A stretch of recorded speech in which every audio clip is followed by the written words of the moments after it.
1984 October 30 ഉച്ചനേരം. അന്ന് ഒഡീഷയിലെ ഭുവനേശ്വറിൽ തിരഞ്ഞെടുപ്പ് റാലി നടക്കുകയായിരുന്നു. ആ റാലിയിൽ പ്രസംഗിക്കാനായി ഇന്ദിരാഗാന്ധി പോഡിയത്തിനടുത്തേക്ക് നീങ്ങി. കയ്യിൽ പ്രസംഗത്തിന്റെ ഒരു പകർപ്പുണ്ടായിരുന്നു. റാലികളിലൊക്കെ മാധ്യമ ഉപദേഷ്ടാവ് നൽകുന്ന പ്രസംഗത്തിന്റെ പകർപ്പ് നോക്കി വായിക്കുന്നതാണ് പതിവ് രീതി. എന്നാൽ ആ റാലിയിൽ സ്വന്തം അണികളെ നോക്കി പറഞ്ഞ ആ വാക്കുകൾ പ്രവചനാത്മകമായിരുന്നു എന്ന് വേണം പറയാൻ. ഇന്ന് ഞാൻ ജീവനോടെയുണ്ട്, നാളെ അങ്ങനെ ആകണമെന്നില്ല. എൻ്റെ അവസാന ശ്വാസം വരെയും ഞാൻ രാജ്യത്തിനു വേണ്ടി പ്രവർത്തിക്കും. എൻ്റെ അവസാനത്തുള്ളി രക്തവും ഞാൻ രാജ്യത്തെ ശക്തിപ്പെടുത്താൻ ഉപയോഗിക്കും എന്ന് ഞാൻ ഉറപ്പു നൽകുന്നു. രാജ്യസേവനത്തിൻ്റെ പേരിൽ ജീവൻ വെടിയേണ്ടി വന്നാലും ഞാൻ അഭിമാനിക്കും. ഇന്ദിരാഗാന്ധി മരിക്കുന്നതിന് മുൻപ് ഒഡീഷയിൽ നടത്തിയ പ്രസംഗം ഇതായിരുന്നു. അതവരുടെ അവസാന പ്രസംഗമായിരുന്നു. വാക്കുകൾ ഒരു പ്രവചനം പോലെ അന്തരീക്ഷത്തിൽ തങ്ങി നിന്നു.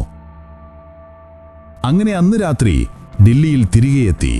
പിറ്റേ ദിവസം രാവിലെ സമയം 9 മണി കഴിഞ്ഞ് 10 മിനിറ്റ് ഇന്ദിരാഗാന്ധി തന്റെ ഔദ്യോഗിക വസതിയുടെ വാതിൽ കടന്നു പുറത്തിറങ്ങി.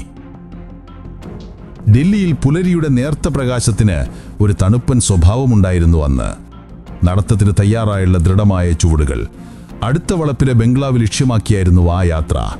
അവിടെ ബ്രിട്ടീഷ് നടനും സംവിധായകനുമായ പീറ്റർ ഉസ്റ്റിനോവുമായുള്ള അഭിമുഖം അവരെ കാത്തിരിക്കുന്നു. ഇന്ദിരയുടെ കൂടെ constable Narayan Singh, personal security officer Rameshwar Dayal, personal secretary RK Dhawan എന്നിവരുമുണ്ടായിരുന്നു. അങ്ങനെ അവർ കാവൽപുരിയുടെ അടുത്തെത്താറായപ്പോൾ ഇന്ദിര ധവാനോട് എന്തോ പറയുന്നുണ്ടായിരുന്നു.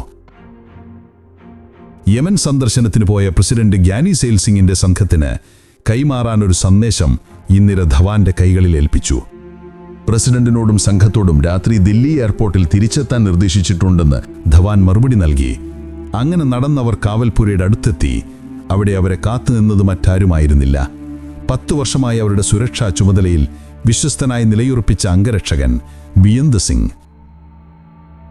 ഇന്ദിരാഗാന്ധിയുടെ ചുണ്ടിൽ ഒരു പതിവ് പുഞ്ചിരി വിരിഞ്ഞു. നമസ്തേ, സ്നേഹത്തോടെ അവർ അവനോട് പറഞ്ഞു. എന്നാൽ സാധാരണ പോലെ ഒരു മറുപടി ഉണ്ടായില്ല. പകരം ബിയേന്ദിന്റെ മുഖത്ത് മരവിച്ചൊരു ഭാവം മാത്രം. ഒരു നിമിഷത്തെ മൗനം. ആരും ഒന്നും അറിയാതെ പ്രധാനമന്ത്രി ഒരു ചുവട് മുന്നോട്ട് വെച്ചു. അടുത്ത നിമിഷം ശാന്തമായ ആ പ്രഭാതത്തെ പിളർന്നുകൊണ്ട് വെടിയൊച്ചകൾ മുഴങ്ങി.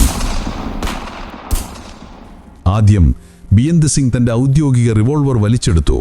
ഒരു ദയയുമില്ലാതെ 3 തവണ അവൻ ഇന്ദിരാഗാന്ധിയുടെ നെഞ്ചിലേക്ക് നിറയൊഴിച്ചു. രക്തത്തിൽ കുളിച്ചുകൊണ്ട് ഇന്ത്യയുടെ ഒരുക്കു വനിത നിലത്തേക്ക് തളർന്നു വീണു. ആളുകൾ ഞെട്ടിത്തെറിച്ച് നിൽക്കുന്നതിന് മുൻപ് രണ്ടാമത്തെ ഗാർഡായ സത്വന്ത് സിംഗ് തന്റെ ഓട്ടോമാറ്റിക് കാർബൈൻ ഉയർത്തി. ഒരു ഭ്രാന്തനെ പോലെ അവൻ വെടിയുണ്ടകൾ വർഷിച്ചു. ആകെ 33 വെടിയുണ്ടകളാണ് അവരുടെ നേർക്കുതിർത്തത്. അതിൽ 30 എണ്ണം അവരുടെ ശരീരത്തിൽ തുളച്ചു. 23 വെടിയുണ്ടകൾ ശരീരത്തിലൂടെ തുളഞ്ഞുപോയി. ബാക്കി 7 എണ്ണം ഉള്ളിൽ തങ്ങി. നിമിഷങ്ങൾക്കകം അവരുടെ ശരീരം ചോരയിൽ കുതിർന്ന അവസ്ഥയിലായി. എങ്കിലും അത്ഭുതം, ഇത്രയധികം വെടിയുണ്ടകളേറ്റ ശേഷവും ആ ശ്വാസം നിലച്ചിരുന്നില്ല. സമയമൊട്ടും കളയാതെ സഹായികൾ അവരെ എയിംസിലേക്ക് എത്തിച്ചു. അവിടെ മരണവുമായി ഏകദേശം 4 മണിക്കൂറോളം അവർ പൊരുതി. പക്ഷേ വിധി മറ്റൊന്നായിരുന്നു.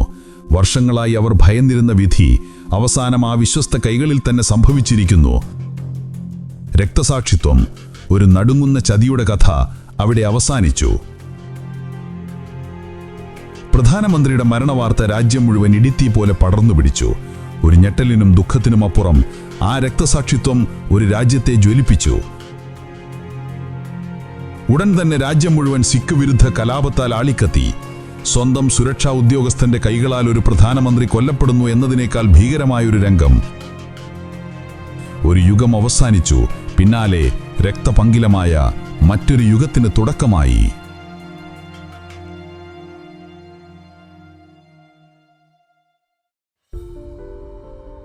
ലാൽ ബഹദൂർ ശാസ്ത്രിയുടെ അപ്രതീക്ഷിത വിയോഗത്തിന് ശേഷം ഇന്ത്യൻ രാഷ്ട്രീയത്തിൽ ഒരു പുതിയ അധ്യായം കുറിക്കപ്പെട്ടു.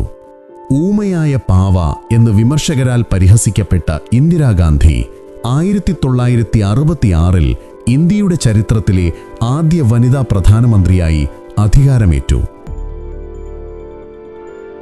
വർഷങ്ങളായി രാജ്യത്തിന്റെ പ്രധാനമന്ത്രി പദത്തിനായി കൊതിച്ചിരുന്ന കോൺഗ്രസ് പാർട്ടിയുടെ മുതിർന്ന നേതാക്കൾക്ക് അന്നത്തെ അവരുടെ ആഗ്രഹം ഒരു വിദൂര സ്വപ്നമായി മാത്രം അവശേഷിച്ചു. എന്തെന്നാൽ ഇന്ദിരാഗാന്ധിക്ക് അന്ന് രാഷ്ട്രീയ കാര്യങ്ങളിൽ കാര്യമായ പരിചയസമ്പത്തുണ്ടായിരുന്നില്ല. മിക്കവാറും എല്ലാ സുപ്രധാന തീരുമാനങ്ങൾക്കും സഹപ്രവർത്തകരുടെ സഹായം തേടേണ്ട ഒരവസ്ഥ. അതുകൊണ്ടുതന്നെ എതിരാളികൾ അവരെ ശക്തമായി വിമർശിച്ചു. രാഷ്ട്രീയത്തിന് യോജിച്ച വ്യക്തിയല്ലെന്ന് പറഞ്ഞ് പല വിളിപ്പേരുകളിലൂടെയും ആ ദുർബല പ്രതിച്ഛായ ഊട്ടിയുറപ്പിക്കാൻ അവർ ശ്രമിച്ചു. 1965 ഇന്ത്യ പാക് യുദ്ധം അവസാനിപ്പിച്ച് രാജ്യം സാമ്പത്തികമായി മെച്ചപ്പെടാൻ ശ്രമിക്കുന്നതിനിടയിലും ചൈനയുടെ പ്രകോപനം ദിനംപ്രതി വർദ്ധിച്ചു. അന്താരാഷ്ട്ര തലത്തിൽ ഇന്ത്യയെ ഒരു ദുർബല രാഷ്ട്രമായി കണക്കാക്കി അവർ പ്രകോപനം തുടർന്നുകൊണ്ടേയിരുന്നു. അങ്ങനെ ഒരേ സമയം ഇരട്ട വെല്ലുവിളികളുടെ നടുവിലായി ഇന്ദിരാഗാന്ധി. ഒരു വശത്ത് അന്താരാഷ്ട്ര തലത്തിൽ ഇന്ത്യയുടെ സ്ഥാനം ശക്തമാക്കണം, മറുവശത്ത് എതിരാളികൾ നൽകിയ ദുർബല നേതാവ് എന്ന പ്രതിച്ഛായ മാറ്റിക്കൊണ്ട് രാജ്യത്തെ പട്ടിണിയിൽ നിന്നും ദാരിദ്ര്യത്തിൽ നിന്നും പുറത്തു കൊണ്ടുവന്ന് വികസനത്തിന്റെ പാതയിലേക്ക് നയിക്കണം. ഒരു വർഷത്തിനു ശേഷം 1967 രാജ്യത്ത് പൊതുതിരഞ്ഞെടുപ്പ് നടന്നു. കോൺഗ്രസ് പാർട്ടിയിലെ ഗ്രൂപ്പ് വഴക്കുകൾ കാരണം മുൻപത്തെ തിരഞ്ഞെടുപ്പുമായി താരതമ്യം ചെയ്യുമ്പോൾ അവർക്ക് 78 സീറ്റുകൾ കുറഞ്ഞ് കേവലം 283 സീറ്റുകളിൽ ഒതുങ്ങേണ്ടി വന്നു. പാർട്ടിക്കകത്ത് സിൻഡിക്കേറ്റ് ഉണ്ടാക്കിയിരിക്കുന്ന നേതാക്കളെയാണ് ആദ്യം ഒതുക്കേണ്ടതെന്ന് ഇന്ദിരാഗാന്ധിക്ക് മനസ്സിലായി. അടുത്ത ഏതാനും വർഷങ്ങൾക്കുള്ളിൽ അവർ അത് സാധിച്ചു.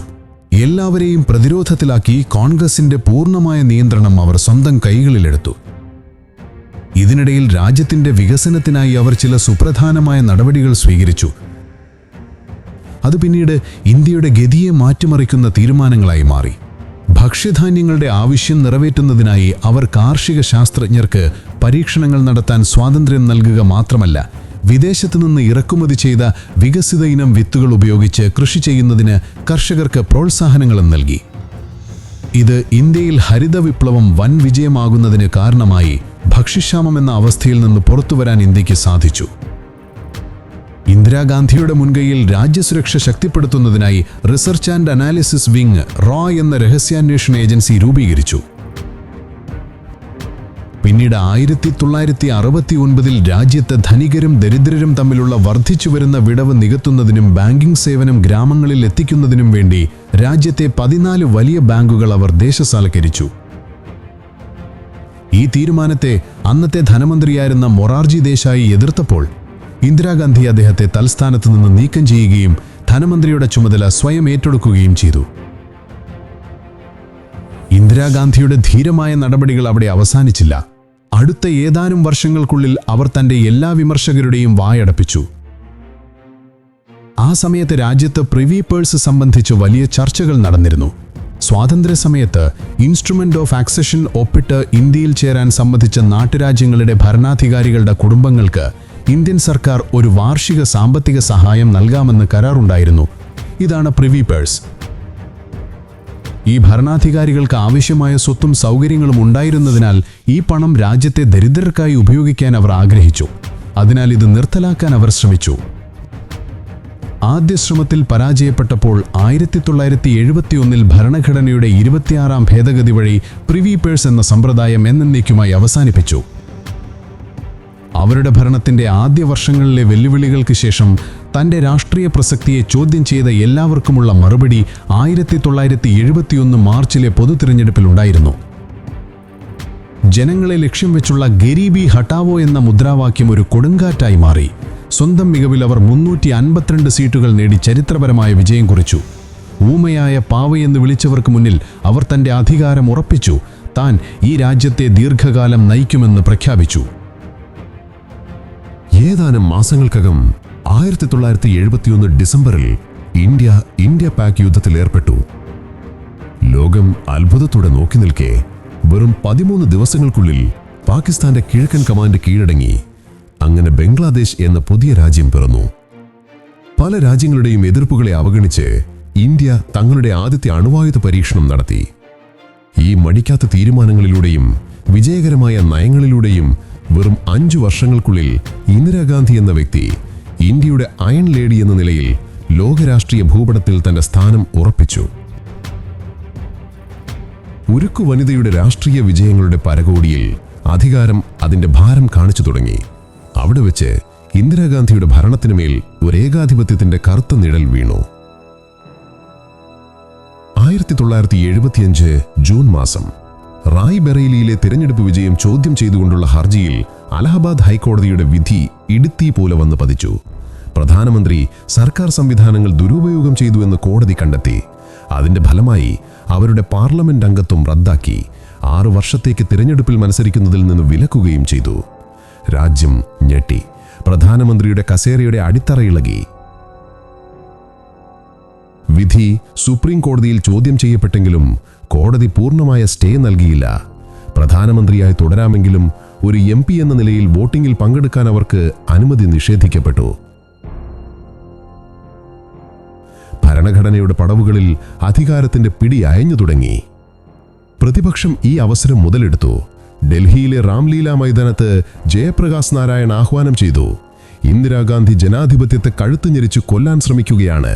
രാജ്യമെങ്ങും പ്രതിഷേധാഗ്നി പടർന്നു. റെയിൽവേ പണിമുടക്കുകൾ, രൂക്ഷമായ പണപ്പെരുപ്പം, അഴിമതി ആരോപണങ്ങൾ എന്നിവ ഭരണകൂടത്തിന്റെ കസേരയെ അപകടത്തിലാക്കി. അധികാരം നഷ്ടപ്പെടുമെന്ന ഭയം ആ ഉലിക്കു വനിതയെ ഒരേകാധിപതിയാക്കി മാറ്റി. 1975 ജൂൺ 25 അർദ്ധരാത്രി ആഭ്യന്തര കലഹം എന്ന കാരണം ചൂണ്ടിക്കാണിച്ച് ഇന്ദിരാഗാന്ധി രാജ്യത്ത് അടിയന്തരാവസ്ഥ പ്രഖ്യാപിച്ചു. ഒരൊറ്റ ഉത്തരവിലൂടെ ഇന്ത്യൻ പൗരന്മാരുടെ എല്ലാ മൗലികാവകാശങ്ങളും റദ്ദാക്കപ്പെട്ടു. ജനാധിപത്യം ഒരു നിമിഷം കൊണ്ട് താൽക്കാലികമായി ഇല്ലാതെയായി. പ്രതിഷേധത്തിന്റെ എല്ലാ ശബ്ദങ്ങളെയും ഇരുമ്പിന്റെ കൈകളാൽ അടിച്ചമർത്തി. ഇന്ത്യൻ ജനാധിപത്യത്തിന്റെ ചരിത്രത്തിലെ ആ ഇരുണ്ട അധ്യായം ഏകദേശം 2 വർഷത്തോളം നീണ്ടുനിന്നു.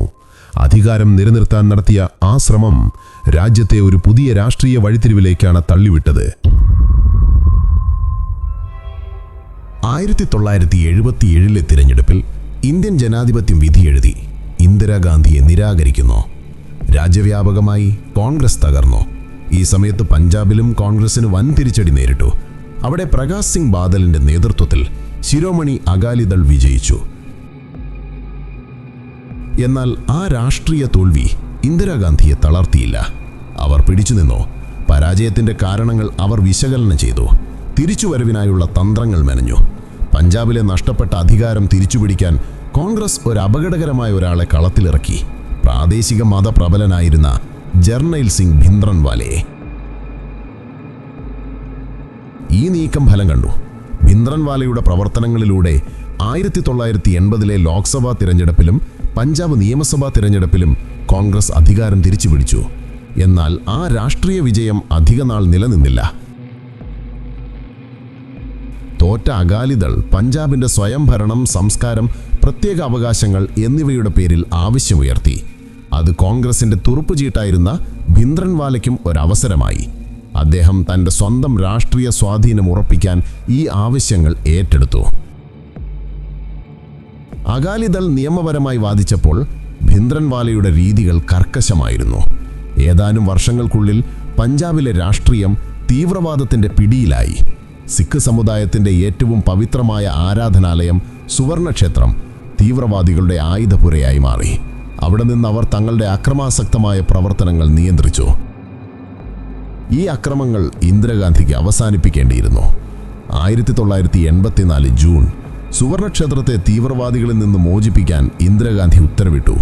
ഓപ്പറേഷൻ ബ്ലൂ സ്റ്റാർ ആരംഭിച്ചു. ഇന്ത്യൻ സൈന്യം ചരിത്രത്തിൽ ആദ്യമായി ക്ഷേത്രത്തിനുള്ളിൽ പ്രവേശിച്ചു. ആ പോരാട്ടം ഏതാനും ദിവസങ്ങൾ നീണ്ടുനിന്നു. തീവ്രവാദികളെ നീക്കം ചെയ്തെങ്കിലും നൂറുകണക്കിന് ആളുകൾ കൊല്ലപ്പെട്ടു. സിഖ് സമുദായത്തിന് ഏറ്റവും പവിത്രമായ അകാൽ തഖ്ത് കെട്ടിടത്തിന് കനത്ത നാശനഷ്ടം സംഭവിച്ചു. തീവ്രവാദത്തിനെതിരെയായിരുന്നു നടപടിയെങ്കിലും സുവർണക്ഷേത്രത്തിലെ ഈ സൈനിക ഇടപെടൽ സിഖ് സമുദായം തങ്ങളുടെ മതവിശ്വാസത്തിന് നേരെയുള്ള ആക്രമണമായി കണ്ടു. ഈ സംഭവം വരാനിരിക്കുന്ന ഒരു വലിയ ദുരന്തത്തിന്റെ വിത്തുകൾ പാകുകയായിരുന്നു. സിഖ് മതസ്ഥരുടെ ഈ കോപം ഇന്ദിരാഗാന്ധി മനസ്സിലാക്കി. അവർ അനുരഞ്ജനത്തിന് ശ്രമിച്ചു. ഈ നടപടി തീവ്രവാദത്തിനെതിരെ മാത്രമായിരുന്നു. അവർ ലോകത്തോട് പറഞ്ഞു, ഞാൻ സിഖ് മതത്തെ അങ്ങേയറ്റം ബഹുമാനിക്കുന്നു. പക്ഷേ അവരുടെ വാക്കുകൾക്ക് സിഖ് ജനതയുടെ വിശ്വാസം തിരിച്ചുപിടിക്കാൻ കഴിഞ്ഞില്ല. ഇതിനിടയിൽ സിഖ് തീവ്രവാദ സംഘടനകളിൽ നിന്ന് അവർക്ക് തുടർച്ചയായ വധഭീഷണികൾ വന്നുകൊണ്ടിരുന്നു. ഇന്റലിജൻസ് ഏജൻസികൾ പ്രധാനമന്ത്രിയുടെ സുരക്ഷയിൽ നിന്ന് സിഖ് ഉദ്യോഗസ്ഥരെ നീക്കം ചെയ്യാൻ ആവർത്തിച്ച് അഭ്യർത്ഥിച്ചു. പക്ഷേ ഇന്ദിരാഗാന്ധി അത് നിഷേധിച്ചു. അവർ വിവേചനം കാണിക്കാൻ തയ്യാറായിരുന്നില്ല. കൂടാതെ വർഷങ്ങളായി തന്റെ സുരക്ഷാ ചുമതലയിലുണ്ടായിരുന്ന സിഖ് അംഗരക്ഷകരിൽ അവർക്ക് അടിയുറച്ച വിശ്വാസമുണ്ടായിരുന്നു. അവരിൽ ഒരാളായിരുന്നു ബിയന്ത് സിംഗ്. ഒരു പതിറ്റാണ്ടായി ഇന്ദിരാഗാന്ധിയുടെ ഏറ്റവും വിശ്വസ്തനായ അംഗരക്ഷകരിൽ ഒരാൾ. ഓപ്പറേഷൻ ബ്ലൂ സ്റ്റാറിന് ശേഷം ബിയന്ത് സിംഗിന്റെ മനസ്സിൽ മാറ്റങ്ങൾ വന്നു. അദ്ദേഹം അമ്മാവൻ കേഹർ സിംഗിനൊപ്പം ഗുരുദ്വാരകളിൽ പതിവായി പോയി തുടങ്ങി. ഒരു ദിവസം വികാരനിർഭരമായ ഒരു ഭക്തിഗാനം കേട്ട് ബിയന്ത് കരഞ്ഞപ്പോൾ കേഹർ സിംഗ് നൽകിയ പ്രതികരണം ഒരു നിർദ്ദേശമായിരുന്നു: കരയരുത്, പകരം വീട്ടൂ. ആ വാചകം ബിയന്തിന്റെ മനസ്സിൽ പതിഞ്ഞു. ഓപ്പറേഷൻ ബ്ലൂ സ്റ്റാറിന് പ്രതികാരം ചെയ്യാനായി ഇന്ദിരാഗാന്ധിയെ വധിക്കുക എന്ന ചിന്ത അദ്ദേഹത്തിൽ ഉടലെടുത്തു. തുടക്കത്തിൽ ഈ രഹസ്യം കേഹർ സിംഗും ബിയന്തും മാത്രമാണ് പങ്കുവച്ചത്. പിന്നീട് അദ്ദേഹം തന്റെ സുഹൃത്തും പ്രധാനമന്ത്രിയുടെ സുരക്ഷാ ഉദ്യോഗസ്ഥനുമായിരുന്ന അമർജീത് സിംഗുമായി ഈ പദ്ധതി പങ്കുവച്ചു. ഓഗസ്റ്റ് 15 മുമ്പ് വധം നടപ്പിലാക്കാനായിരുന്നു ബിയന്തിന്റെ നീക്കം. വിശ്വാസവഞ്ചന കൂടാതെ ഈ ദൗത്യം പൂർത്തിയാക്കാൻ കഴിയുന്ന ഒരു വിശ്വസ്ത പങ്കാളിയെ കണ്ടെത്താനുള്ള അമ്മാവൻ കേഹർ സിംഗിന്റെ ഉപദേശം ബിയന്ത് സിംഗ് ശിരസാവഹിച്ചു. ഏതാനും ദിവസങ്ങൾക്കകം ബിയന്തിന്റെ അന്വേഷണം അവസാനിച്ചത് ഇന്ദിരാഗാന്ധിയുടെ സുരക്ഷാ ചുമതലയിലുണ്ടായിരുന്ന ബൽബീർ സിംഗിലാണ്. ഓപ്പറേഷൻ ബ്ലൂ സ്റ്റാറിനോടുള്ള പ്രതികാരം ഇരുവരെയും ഒന്നിപ്പിച്ചു. അധികം വൈകാതെ അവർ ആത്മമിത്രങ്ങളായി. വേഗത്തിൽ എന്തെങ്കിലും ചെയ്യണമെന്ന് അവർ ആഗ്രഹിച്ചു.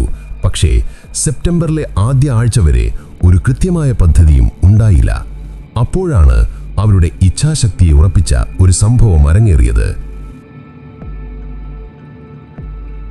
ഒരു ദിവസം ഉച്ചയ്ക്ക് PM ഹൗസിൽ ഡ്യൂട്ടിയിലായിരിക്കുമ്പോൾ പറന്നുവന്ന ഒരു പരുന്ത് പ്രധാനമന്ത്രിയുടെ വസതിയിലെ ഒരു മരത്തിൽ വന്നിരുന്നു. അത് കണ്ടതും ബൽബീറിന്റെ കണ്ണുകളിൽ ഒരു തിളക്കം വന്നു. ആവേശത്തോടെ ബിയന്തിനെ വിളിച്ച് അയാൾ ആ പരുന്തിനെ കാണിച്ചു. സിഖുകാരുടെ 10ാമത്തെ ഗുരുവായ ഗുരു ഗോവിന്ദ് സിംഗ് ജിയുമായി ബന്ധമുള്ളതിനാൽ പരുന്തിനെ സിഖ് സമൂഹം ശുഭസൂചകമായി കണക്കാക്കുന്നു. പരുന്ത് തങ്ങൾക്ക് വേണ്ടി ഒരു സന്ദേശവുമായാണ് വന്നതെന്ന് അവർക്ക് തോന്നി. ഉടൻ തന്നെ ഗുരുവിന്റെ ആജ്ഞയനുസരിച്ച് ഓപ്പറേഷൻ ബ്ലൂ സ്റ്റാറിന് ഉടൻ പ്രതികാരം ചെയ്യണമെന്ന് അവർ തീരുമാനിച്ചു. അവർ അവിടെ വെച്ച് പ്രാർത്ഥിച്ചു. ഒരു ദൃഢമായ പദ്ധതി തയ്യാറാക്കാൻ തുടങ്ങി. ഒക്ടോബർ 2ാം വാരത്തോടെ ബിയന്ത് സിംഗ് കൊലപാതകത്തിനുള്ള തയ്യാറെടുപ്പുകൾ പൂർത്തിയാക്കി. ഒക്ടോബർ 14-ന് അദ്ദേഹം കുർത്തയും പൈജാമയും ധരിച്ച് കേഹർ സിംഗിന്റെ വീട്ടിലെത്തി. അവിടെ നിന്ന് ഇരുവരും മോത്തിബാഗിലേക്കും തുടർന്ന് RK പുരം സെക്ടർ 6-ലെ ഗുരുദ്വാരയിലും പോയി. അവിടെ വെച്ച് ബിയന്ത് അമൃതപാനം ചെയ്യുകയും തന്റെ ബാല്യകാലത്തെ വീഴ്ചകൾക്ക് പ്രായശ്ചിത്തമായി ഗുരുദ്വാരയിൽ ചൂലുപയോഗിച്ച് വൃത്തിയാക്കുകയും ചെയ്തു. 3 ദിവസത്തിനു ശേഷം അദ്ദേഹം ഭാര്യ ബിമൽ കൗറിനെയും സിസ്ഗഞ്ച് സാഹിബ് ഗുരുദ്വാരയിൽ കൊണ്ടുപോയി അമൃതപാനം ചെയ്യിച്ചു. അവിടെ വെച്ച് അവരുടെ കുടുംബം കഴിഞ്ഞ കാല തെറ്റുകൾക്ക് ദൈവത്തോട് ക്ഷമ ചോദിച്ചു. ഒക്ടോബർ 17-ന് ഡ്യൂട്ടിക്കിടെ ബിയന്ത് ഏതാനും മാസങ്ങൾക്ക് മുമ്പ് മാത്രം സുരക്ഷാ ചുമതലയിൽ പ്രവേശിച്ച സബ് ഇൻസ്പെക്ടർ സത്വന്ത് സിംഗിനെ തന്റെ വലയിലേക്ക് വീഴ്ത്തി. സത്വന്തിനോട് ബിയന്ത് പറഞ്ഞു, ഇന്ന് പഞ്ചാബിൽ നടക്കുന്ന കാര്യങ്ങളിൽ സിഖുകാർക്ക് കടുത്ത ദേഷ്യമുണ്ട്. ഇതിനെല്ലാം ഉത്തരവാദി ഇന്ദിരാഗാന്ധിയാണ്. അവർ അതിന് ജീവൻ കൊണ്ട് വില നൽകേണ്ടി വരും. സത്വന്ത് സിംഗ് ബിയന്തിന്റെ വാക്കുകളോട് പൂർണ്ണമായും യോജിച്ചു. സത്വന്തിലും അതേ പ്രതികാരത്തിന്റെ തീ ആളിക്കത്തുന്നത് കണ്ട ബിയന്ത് ഈ ദൗത്യത്തിൽ തനിക്ക് ഏറ്റവും അനുയോജ്യനായ പങ്കാളി സത്വന്ത് തന്നെ ആയിരിക്കുമെന്ന് ഉറപ്പിച്ചു. അതേ ദിവസം തന്നെ ബിയന്ത് സത്വന്തിനെ പദ്ധതിയിൽ പങ്കാളിയാകാൻ പ്രേരിപ്പിക്കുകയും കേഹർ സിംഗുമായി പരിചയപ്പെടുത്തുകയും ചെയ്തു. ബിയന്ത് സിംഗിനിപ്പോൾ ദൗത്യം പൂർത്തിയാക്കാനുള്ള വെറി മാത്രമായിരുന്നു. അദ്ദേഹം ഒക്ടോബർ 31 കൊലപാതകത്തിനായി തിരഞ്ഞെടുത്തു. ആക്രമണത്തിന് തലേ ദിവസം ഒക്ടോബർ 30-ന് ഇന്ദിരാഗാന്ധി തിരഞ്ഞെടുപ്പ് പ്രചാരണത്തിനായി ഒഡീഷയിലായിരുന്നു. അന്ന് അവരൊരു പ്രസംഗത്തിൽ വികാരപരമായി പറഞ്ഞു, ഇന്ന് ഞാൻ ജീവനോടെയുണ്ട്, നാളെ അങ്ങനെ ആകണമെന്നില്ല. എൻ്റെ അവസാന ശ്വാസം വരെയും ഞാൻ രാജ്യത്തിനു വേണ്ടി പ്രവർത്തിക്കും. എൻ്റെ അവസാന തുള്ളി രക്തവും ഞാൻ രാജ്യത്തെ ശക്തിപ്പെടുത്താൻ ഉപയോഗിക്കുമെന്ന് ഞാൻ ഉറപ്പു നൽകുന്നു. രാജ്യസേവനത്തിന്റെ പേരിൽ ജീവൻ വെടിയേണ്ടി വന്നാലും ഞാൻ അഭിമാനിക്കും. തന്റെ അന്ത്യം അവർ മുൻകൂട്ടി അറിഞ്ഞതുപോലെ ഒക്ടോബർ 30-ന് ഇന്ദിരാഗാന്ധി ഡൽഹിയിൽ ഇല്ലാതിരുന്നതിനാൽ ബിയന്തും സത്വന്തും തന്ത്രപരമായ തങ്ങളുടെ ഡ്യൂട്ടി അടുത്ത ദിവസത്തേക്ക് കാവൽപുരയ്ക്ക് സമീപം ക്രമീകരിച്ചു. ആ സ്ഥലമായിരുന്നു അവർ ആക്രമണത്തിനായി തിരഞ്ഞെടുത്തത്. ഒഡീഷയിലെ കനത്ത തിരഞ്ഞെടുപ്പ് പ്രചാരണത്തിന് ശേഷം ഇന്ദിരാഗാന്ധി ഒക്ടോബർ 30 രാത്രി ഡൽഹിയിൽ തിരിച്ചെത്തി.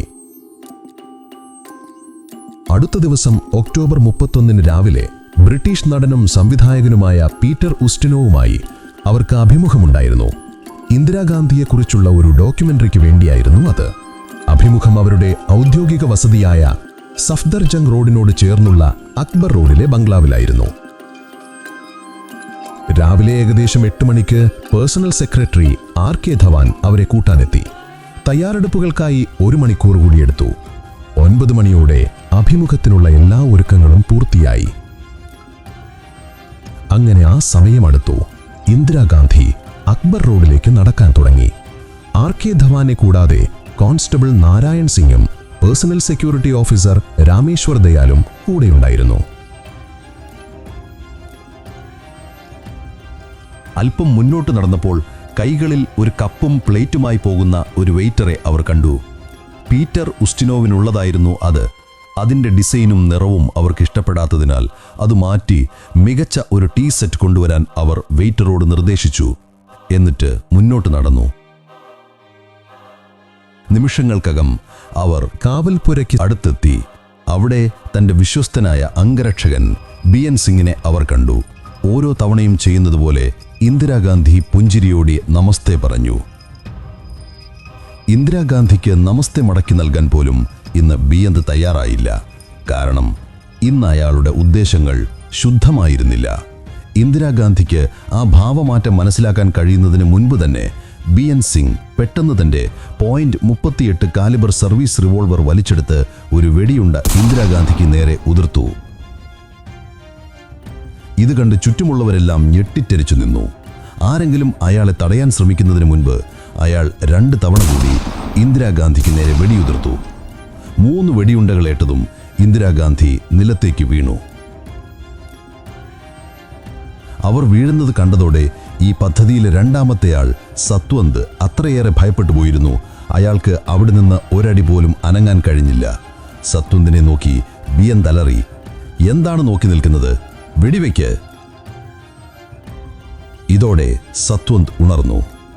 തന്റെ ഓട്ടോമാറ്റിക് കാർബൈൻ ഉപയോഗിച്ച് നിലത്ത് വീണ് കിടന്ന ഇന്ദിരാഗാന്ധിക്ക് നേരെ അയാൾ തുരുതുര വെടിയുതിർക്കാൻ തുടങ്ങി. ഒറ്റയടിക്ക് 30 വെടിയുണ്ടകൾ അവരുടെ ശരീരത്തിലേക്ക് തുളച്ചു കയറി. ഇന്ദിരാഗാന്ധിയെ രക്ഷിക്കാൻ രാമേശ്വർ ദയാൽ മുന്നോട്ട് വന്നപ്പോൾ സത്വന്ത് തന്റെ ഓട്ടോമാറ്റിക് കാർബൈൻ രാമേശ്വർ ദയാലിന് നേരെ തിരിച്ച് വെടിയുതിർത്തു. അദ്ദേഹം ഗുരുതരമായി പരിക്കേറ്റു വീണു. ശേഷം BN സിംഗ് തന്റെ ആയുധങ്ങൾ വലിച്ചെറിഞ്ഞു പറഞ്ഞു, ഞങ്ങൾക്ക് ചെയ്യേണ്ടത് ഞങ്ങൾ ചെയ്തു, ഇനി നിങ്ങൾ ചെയ്യേണ്ടത് ചെയ്തോളൂ. വെടിയൊച്ച കേട്ട് അതുവരെ അവിടെ ഉണ്ടായിരുന്ന സുരക്ഷാ ഗാർഡുകളും ITBP ജവാന്മാരും ഓടിയെത്തി. കാര്യം മനസ്സിലാക്കിയവർ ഉടൻ തന്നെ ബിയന്തിനെയും സത്വന്തിനെയും വളയുകയും അവർക്ക് നേരെ വെടിയുതിർക്കുകയും ചെയ്തു. ഈ വെടിവയ്പിൽ BN സിംഗ് സംഭവസ്ഥലത്ത് വെച്ച് തന്നെ കൊല്ലപ്പെട്ടു. സത്വന്ത് സിംഗ് ഗുരുതരമായി പരിക്കേൽക്കുകയും അറസ്റ്റ് ചെയ്യപ്പെടുകയും ചെയ്തു. എന്നിരുന്നാലും ബിയന്തിന്റെയും സത്വന്തിന്റെയും വെടിയുണ്ടകളേറ്റെങ്കിലും ഇന്ദിരാഗാന്ധിക്ക് ജീവനുണ്ടായിരുന്നു. അവരെ ഉടൻ ആശുപത്രിയിൽ എത്തിക്കുന്നതിനായി RK ദയാലും സുരക്ഷാ ഉദ്യോഗസ്ഥൻ ദിനേശ് ഭട്ടും ചേർന്ന് ഒരു അംബാസഡർ കാറിന്റെ പിൻസീറ്റിൽ കിടത്തി. തിടുക്കത്തിൽ 9:30 അവരെ എയിംസ് ആശുപത്രിയിൽ എത്തിച്ചു. എന്നാൽ തിടുക്കത്തിൽ ആരും മുൻകൂട്ടി എയിംസിൽ വിളിച്ചറിയിക്കാൻ മറന്നുപോയിരുന്നു. അതിനാൽ ആശുപത്രിയിൽ എത്തിയ ശേഷവും അത്യാഹിത വിഭാഗത്തിലെ തിരക്ക് മൂലം പ്രവേശിപ്പിക്കാൻ അല്പം സമയം നഷ്ടമായി. ഇന്ദിരാഗാന്ധിയുടെ അവസ്ഥ കണ്ട് ഡോക്ടർമാർ ഭയന്നു. അവർ സ്വന്തം രക്തത്തിൽ പൂർണ്ണമായും കുളിച്ചിരുന്നു. ശരീരത്തിന്റെ പല ഭാഗങ്ങളിൽ നിന്നും രക്തം തുടർച്ചയായി പുറത്തേക്ക് വന്നുകൊണ്ടിരുന്നു. എത്രയും പെട്ടെന്ന് രാജ്യത്തെ ഏറ്റവും മികച്ച ഡോക്ടർമാർ അവരുടെ ചികിത്സ ആരംഭിച്ചു. ചികിത്സയ്ക്കിടയിൽ ധാരാളം വെടിയുണ്ടകൾ ശരീരത്തിലും ആന്തരിക അവയവങ്ങളിലും പ്രത്യേകിച്ച് തലച്ചോറിനും ഗുരുതരമായ പരിക്കേൽപ്പിച്ചതായി കണ്ടെത്തി. ശ്വാസകോശത്തിലേക്ക് ഓക്സിജൻ എത്തിക്കാനും തലച്ചോറിനെ ജീവനോടെ നിലനിർത്താനും അവരുടെ വായിലൂടെ ശ്വാസനാളത്തിൽ ഒരു ട്യൂബ് സ്ഥാപിച്ചു. വെടിയേറ്റ് അവരുടെ കരളിലെ വലതുഭാഗം പൂർണ്ണമായും തകർന്നിരുന്നു. വൻകുടലിൽ കുറഞ്ഞത് 12 ദ്വാരങ്ങളുണ്ടായിരുന്നു. ഒരു ശ്വാസകോശത്തിലും വെടിയേറ്റിരുന്നു. വെടിയുണ്ടകളുടെ ആഘാതത്തിൽ നട്ടെല്ലിനും ഒടിവുണ്ടായിരുന്നു. അപ്പോൾ രാജീവ് ഗാന്ധി പശ്ചിമ ബംഗാളിലെ കാന്തിയിൽ തെരഞ്ഞെടുപ്പ് പ്രചരണത്തിലായിരുന്നു. മുതിർന്ന കോൺഗ്രസ് നേതാക്കൾ എയിംസിലേക്ക് എത്തിക്കൊണ്ടിരുന്നു. ഇന്ദിരാഗാന്ധിയുടെ അവസ്ഥയിൽ ദുഃഖിക്കുമ്പോഴും അവർ അതിജീവിച്ചില്ലെങ്കിൽ രാജ്യത്ത് വർഗീയ കലാപങ്ങൾ പൊട്ടിപ്പുറപ്പെടുമോ എന്ന ഭയം അവരെ അലട്ടി.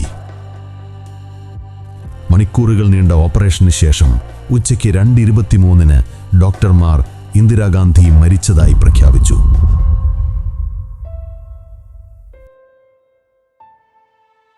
നേതാക്കളുടെ ഭയം സത്യമായി. എന്നാൽ പ്രധാനമന്ത്രിയുടെ കൊലപാതക വാർത്ത കലാപങ്ങൾക്ക് കാരണമാകാതിരിക്കാൻ വൈകുന്നേരം വരെ ഈ വാർത്ത മാധ്യമങ്ങളിൽ നിന്ന് മറച്ചുവെച്ചു. രാജീവ് ഗാന്ധിക്ക് സന്ദേശം കൈമാറി ഏതാനും മണിക്കൂറുകൾക്കകം അദ്ദേഹം ഡൽഹിയിൽ തിരിച്ചെത്തി. ഇന്ദിരാഗാന്ധിക്ക് വെടിയേറ്റ വാർത്ത കേട്ട് എയിംസ് ആശുപത്രിക്ക് മുന്നിൽ വലിയ ജനക്കൂട്ടം തടിച്ചുകൂടിയിരുന്നു. പ്രധാനമന്ത്രി സുരക്ഷിതയാണെന്ന വാർത്ത കേൾക്കാൻ അവർ ആഗ്രഹിച്ചു. എന്നാൽ ഇന്ദിരാഗാന്ധിയെ രക്ഷിക്കാൻ കഴിഞ്ഞില്ലെന്നും അവരുടെ 2 സിഖ് അംഗരക്ഷകരാണ് കൊലപാതകം നടത്തിയതെന്നുമുള്ള വാർത്ത പരന്നതോടെ സ്ഥിതി വഷളായി. രാജ്യത്തിന്റെ അടുത്ത പ്രധാനമന്ത്രി ആരായിരിക്കണമെന്നതിനെക്കുറിച്ച് കോൺഗ്രസ് നേതൃത്വത്തിൽ ചർച്ച നടന്നു. രാജീവ് ഗാന്ധിക്ക് തന്നെ അധികാരം കൈമാറണമെന്ന് എല്ലാവരും ഏകഗണമായി അഭിപ്രായപ്പെട്ടു. എന്നാൽ ഭാര്യ സോണിയാഗാന്ധി ഇതിനെ എതിർത്തു. പ്രധാനമന്ത്രിയായാൽ രാജീവിന്റെ ജീവനും അപകടത്തിലാകുമോ എന്ന ഭയം സോണിയയ്ക്കുണ്ടായിരുന്നു. എന്നാൽ ഏറെ ചർച്ചകൾക്ക് ശേഷം രാജീവ് ഗാന്ധിയെ പ്രധാനമന്ത്രിയാക്കാൻ തീരുമാനിച്ചു. സത്യപ്രതിജ്ഞയ്ക്കായി വിദേശത്തായിരുന്ന പ്രസിഡന്റ് ഗ്യാനി സെയിൽ സിംഗിന്റെ തിരിച്ചുവരവിനായി അവർ കാത്തിരുന്നു. വൈകുന്നേരം വരെ ഒരുപാട് കാര്യങ്ങൾ മാറിമറിഞ്ഞു. ഇന്ദിരാഗാന്ധിയുടെ മരണവാർത്തയിൽ ജനം സ്തംഭിച്ചു പോയിരുന്നു. പിന്നാലെ ജനങ്ങളുടെ രോഷം ആളിക്കത്തി. സിഖ് വിരുദ്ധ മുദ്രാവാക്യങ്ങൾ മുഴങ്ങി. വിദേശ പര്യടനം കഴിഞ്ഞ് നേരിട്ട് എയിംസിലെത്തിയ പ്രസിഡന്റ് ഗ്യാനി സെയിൽ സിംഗിന്റെ കാറിന് നേരെ പോലും ആളുകൾ കല്ലെറിയാൻ തുടങ്ങി. കാരണം അദ്ദേഹവും ഒരു സിഖായിരുന്നു. ഒരു പ്രസിഡന്റിന്റെ വാഹന വ്യൂഹത്തിന് നേരെ രാജ്യക്കാർ തന്നെ കല്ലെറിയുന്ന ഇന്ത്യയിലെ ആദ്യ സംഭവമായിരുന്നു അത്. ഇന്ദിരാഗാന്ധിയുടെ മരണവാർത്തയുടെ വ്യാപ്തി എയിംസിന് സമീപമുള്ള പ്രദേശങ്ങളിൽ പരിമിതമായിരുന്നതിനാൽ അവിടെ അക്രമങ്ങൾ ആരംഭിച്ചു. ആശുപത്രിക്ക് സമീപമുള്ള ബസ്സുകളിൽ നിന്ന് സിഖുകാരെ വലിച്ചിറക്കി മർദ്ദിച്ചു. ഡൽഹിയിൽ വർഷങ്ങളായി ജീവിക്കുന്ന സിഖുകാർക്ക് തങ്ങളോടൊപ്പം താമസിക്കുന്നവർ തന്നെ തങ്ങളുടെ രക്തത്തിനായി ദാഹിക്കുമെന്ന് സങ്കല്പിക്കാൻ പോലും കഴിഞ്ഞില്ല. അധികം വൈകാതെ ഈ അക്രമം കലാപമായി മാറി. വൈകുന്നേരം 5:05 ഒരു സിഖ് യുവാവിനെ ക്രൂരമായി മർദ്ദിച്ചതിന് ശേഷം അയാളുടെ മോട്ടോർ സൈക്കിളിന് തീയിട്ടു. വൈകുന്നേരം 6 മണിക്ക് ആകാശവാണിയും രാത്രി 8 മണിക്ക് ദൂരദർശനും ഇന്ദിരാഗാന്ധിയുടെ മരണവാർത്ത അറിയിച്ചതോടെ ഈ വിദ്വേഷത്തിന്റെയും അക്രമത്തിന്റെയും തീ രാജ്യമെങ്ങും പടർന്നു. വർഗീയ കലാപങ്ങളുടെ വ്യാപ്തി വർദ്ധിച്ചു. രാജ്യം മുഴുവൻ പരിഭ്രാന്തിയിലായി. സ്വന്തം രാജ്യത്ത് സ്വന്തം അംഗരക്ഷകരാൽ പ്രധാനമന്ത്രി കൊല്ലപ്പെട്ടതിൽ എല്ലാവരും ദുഃഖിച്ചു. ഒക്ടോബർ 31 രാത്രിയിൽ തന്നെ പ്രസിഡന്റ് ഗ്യാനി സെയിൽ സിംഗ് രാജ്യത്ത് പടരുന്ന അക്രമം ശമിപ്പിക്കാനുള്ള ചുമതലയോടെ രാജീവ് ഗാന്ധിക്ക് പ്രധാനമന്ത്രിയായി സത്യപ്രതിജ്ഞ ചൊല്ലിക്കൊടുത്തു. കലാപങ്ങൾ ഏറ്റവും രൂക്ഷമായത് ഡൽഹിയിലായിരുന്നു. അടുത്ത ദിവസം ഈ സിഖ് വിരുദ്ധ കലാപങ്ങളുടെ തീ പഞ്ചാബ്, ഹരിയാന, മധ്യപ്രദേശ്, ഉത്തർപ്രദേശ്, ബീഹാർ എന്നിവിടങ്ങളിലേക്കും വ്യാപിച്ചു. പോലീസ് സത്വന്ത് സിംഗിന് പുറമെ കൊലപാതക ഗൂഢാലോചനയിൽ പങ്കെടുത്ത മറ്റുള്ളവരായി തെരച്ചിൽ ആരംഭിച്ചു. 3 ദിവസത്തെ കഠിന പരിശ്രമത്തിന് ശേഷം പോലീസ് കേഹർ സിംഗിനെയും ബൽബീർ സിംഗിനെയും അറസ്റ്റ് ചെയ്തു. ബസ് സ്റ്റാൻഡിൽ നിന്ന് രക്ഷപ്പെടാൻ ശ്രമിക്കുന്നതിനിടെയാണ് ബൽബീറിനെ പിടികൂടുന്നത്. അറസ്റ്റ് ചെയ്യുമ്പോൾ ബൽബീറിന്റെ പോക്കറ്റിൽ നിന്ന് കൊല നടത്താൻ തീരുമാനിച്ച വിവിധ തീയതികൾ രേഖപ്പെടുത്തിയ ഒരു കടലാസ് പോലീസ് കണ്ടെത്തി. തുടർന്ന് കേസ് സെഷൻസ് കോടതിയിലെത്തി. അവിടെ സത്വന്ത്, കേഹർ, ബൽബീർ സിംഗ് എന്നീ 3 പേർക്കും കോടതി വധശിക്ഷ വിധിച്ചു. ഈ വിധിയെ ഇവരുടെ അഭിഭാഷകർ ഹൈക്കോടതിയിൽ ചോദ്യം ചെയ്തു. എന്നാൽ ഹൈക്കോടതിയും വധശിക്ഷ ശരിവെച്ചു. ഇതിനെ തുടർന്ന് കേസ് സുപ്രീം കോടതിയിലെത്തി. പ്രശസ്ത അഭിഭാഷകരായ രാം ജെഠ്മലാനി, PN ലേഖി, RS സോധി എന്നിവരായിരുന്നു ഇവർക്കു വേണ്ടി വാദിച്ചത്.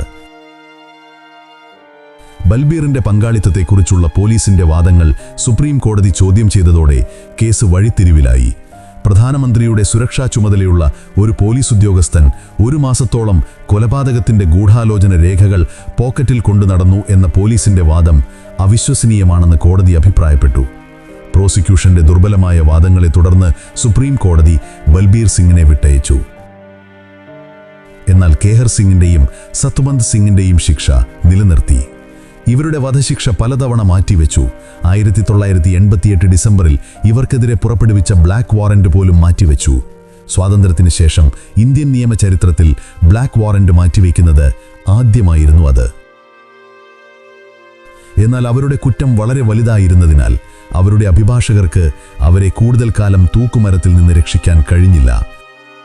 1989 ജനുവരി 6 രാവിലെ 6 മണിക്ക് ഡൽഹിയിലെ തിഹാർ ജയിലിൽ വെച്ച് സത്വന്ത് സിംഗിനെയും കേഹർ സിംഗിനെയും തൂക്കിക്കൊന്നു. ഇങ്ങനെ ഇന്ദിരാഗാന്ധിയുടെ കൊലപാതകത്തിന് കാരണമായവർക്ക് ശിക്ഷ ലഭിച്ചു.